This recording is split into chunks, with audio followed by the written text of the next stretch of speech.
यही बात एक बार फिर से आप लोग कर रहे हैं। नहीं, बोला था ये आप तय नहीं करेंगी ना, बोलिए अपनी बात। नहीं, अभी भी दिमागी नक्सल वो जेनजीज को और जितने भी लोग सवाल उठा रहे हो, मोदी जी को सवाल पसंद नहीं है। पिछले 12 सालों में एक भी प्रेस कॉन्फ्रेंस नहीं की है हमारे देश के प्रधानमंत्री ने, और जो भी सवाल करते हैं तो कभी उनको अर्बन नक्सल, कभी दिमागी नक्सल और आतंकवादी भी कह सकते हैं कुछ दिन बाद। तो हम लोग तैयार हैं कि हम लोग आतंकवादी भी कहने के लिए, सुनने के लिए तैयार हैं, लेकिन हम लोग सवाल पूछते रहेंगे। के साथ आप आई हैं डिबेट में, आप कहीं से कहीं ले जा रही है बात, कहीं से कहीं ले जा रही है। आपने दिमागी नक्सलवाद को जेनजी से क्यों जोड़ा है, मुझे ये बताइए पहले। आपको क्यों लगा ऐसा कि नहीं, दिमागी नक्सलवाद को आपने, जेनजीज ने अपने हक की आवाज उठा के धर्मेंद्र प्रधान का तो क्या प्रधानमंत्री ने कहा कि जो अपने हक की आवाज उठाएगा वो दिमागी नक्सल है? आपको क्यों लगा ऐसा? आप गलत नैरेटिव क्यों पेश कर रहे हैं? प्रधानमंत्री जी को सवाल नहीं पसंद। मैंने आपकी डिबेट में पहला सेंटेंस यही बोला, जो सवाल उठाएगा वो हर कोई दिमागी नक्सल है प्रधानमंत्री मोदी जी के नजर में। तो हम सब प्राउड दिमागी नक्सल अपने आप को कहलाने के लिए तैयार है। कुछ दिन बाद आतंकवादी बोलेंगे, कुछ दिन बाद माओवादी बोलेंगे, कुछ दिन बाद कुछ भी इंटरप्रिटेट कीजिए, ये बोलेंगे वो बोलेंगे, लेकिन मैं आपको बताऊं किरण रिजिजू ने साफ साफ वो क्राइटेरिया भी बताए हैं कि वो लोग जो संविधान को नहीं मानते, वो लोग जो चिकन लेग को अलग करना चाहते हैं, वो लोग जो अनुच्छेद 370 को हटाए जाने के खिलाफ है, वो है दिमागी नक्सल। अब आप अपने आप को कुछ भी बोल करके दिमागी नक्सल बोल लें, वो आपकी अपनी मर्जी है। विजय शर्मा जवाब दें, क्या विरोध करने वालों को दिमागी नक्सल बोला जाएगा? क्या सरकार की नीतियों पर सवाल उठाने वालों को दिमागी नक्सल बोला जाएगा?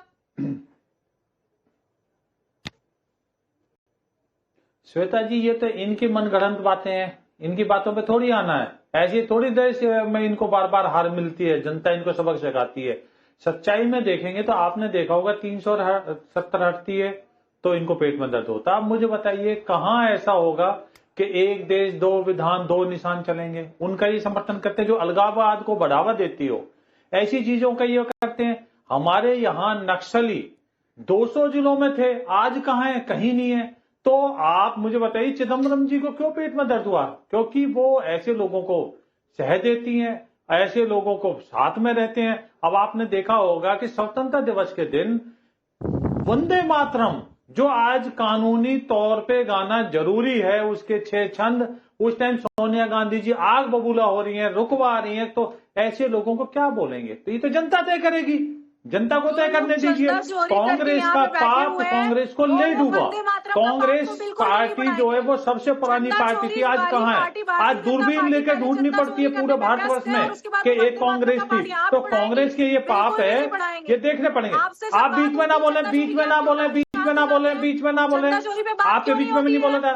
श्वेता जी चुप कराइए, मैं किसी के बीच में नहीं बोलता हूँ, मैं किसी के। आप मुझे बताइए कितने हिड़िम्बा मारोगे? हर घर से हिड़िम्बा निकलेगा। ऐसे नक्सली का ये करते हैं जो जिसके ऊपर कितने जवानों को शहीद करने का आरोप है। आती हूँ मैं आप दोनों के पास। विजय राठी जी, मुझे एक बात बताइए, आपने प्रधानमंत्री का संबोधन सुना होगा, प्रधानमंत्री ने सिर्फ ये जिक्र किया दिमागी नक्सलवाद, उसके बाद किरण रिजिजू ने बाकायदा किन लोगों की जहनियत को लेकर के ये बात कही गई थी वो भी साफ कर दिया, जो देश विरोधी बातें करते हैं, जो संविधान को नहीं मानते। तो फिर आप लोग ऐसे क्यों रिएक्ट कर रहे हैं कि सीधे सीधे तीर आपकी तरफ है? देखिए ऐसा है, सुबह भी मैं इस टॉपिक पर डिबेट पे था एक बड़े नेशनल चैनल पे, आप ही की तरह, आपका भी बड़ा है वो भी। उसमें बीजेपी के प्रवक्ता ने सीधा सीधा हम लोगों को ये बोला, उसने नाम कोट करे कि कौन कौन नक्सल है। उसमें उन्होंने एक नाम लिया, जब हमने पूछा तो उन्होंने कहा जैसे योगेंद्र यादव जी। मतलब समझ नहीं, तीसरे डिबेट में दूसरे चैनल पर क्या हुआ उसको छोड़िए विजय राठी जी, यहाँ पर आप अपनी बात रखिए ना। अब मैंने ना तो वो डिबेट देखी ना वो बीजेपी नेता की बात सुनी, आप अपनी बात रखिए। आप ये बताइए, मैं अपनी बात रख रहा हूँ, आप सुनेंगी तब ना। आप तो अपने शब्द मुंह में डाल के हमारे जवान बोलते हैं, आप उनकी वकील मत बनो ना। मैं तो सिर्फ आपसे जानना चाह रही हूँ, आपको क्यों लग रहा है कि आपके लिए बोला गया दिमागी नक्सल? मैं उसी पे आ रहा हूँ, सिर्फ मुझे नहीं लग रहा। जब बीजेपी का ऑथोराइज प्रवक्ता ये बात आप करिए, नहीं उसकी मत बोलो।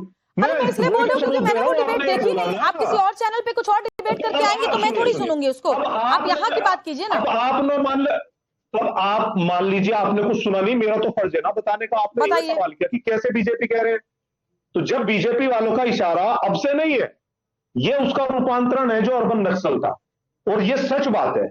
आप इसे कितना भी झुठला ले, सब जानते हैं कि जो भी व्यक्ति इस सरकार के सामने सवाल लेके खड़ा होता, चाहे वो किसान आंदोलन में किसान खड़े हुए हो, किसानों को, ये तो आपने सुना होगा ना, ये तो आपके भी चैनल पे चला था कि ये खालिस्तानी है, पाकिस्तान से कनेक्शन है, चैनल पर नहीं चला था। उग्रवादी है। नहीं विजय राठी जी, चैनल पे ऐसा कुछ नहीं चला था। ये कैसी बात? चैनल पे चला था मतलब? चैनल पे चला था मतलब? जितना बीजेपी के नेताओं ने किसान आंदोलन में किसानों को गालियां दी, आप लोगों ने सब दिखाया वो। नहीं, ये तो आंदोलन जीवी बैठे हैं यहाँ। मुझे एक बात बताइए, ठीक है विजय शर्मा, आप पहले जवाब दें, विजय शर्मा आप जवाब दें। बाद में किसान हितैषी हो गए। 1-2 सेकंड में बोल दूं, अभी जेनजी का जब चल रहा था उसमें सरकार ये बोल रही थी, आप लोग ही जोड़ रहे हैं जेनजी से, विपक्ष ही जोड़ रहा है जेनजी से। अरे विजय शर्मा बोले चाइना से कनेक्शन बताया था जेनजी का। बाद में वो कहे कि ये तो अरे शिक्षा मंत्री ने इस्तीफा दिया कि नहीं दिया? मुझे एक बात बताइए ना, छात्रों की मांगे मानी गई कि नहीं मानी गई? छात्रों से मिले, शिक्षा मंत्री ने इस्तीफा भी दे दिया, लेकिन फिर भी आपको उसमें अपनी राजनीति तलाशनी है। विजय शर्मा जी जवाब दीजिए। गन चलाने के जो पैलेट गन कश्मीर में भी बैन है, विजय शर्मा जवाब दीजिए, इतना मत नहीं। श्वेता जी इनसे पूछिए विजय राठी जी से।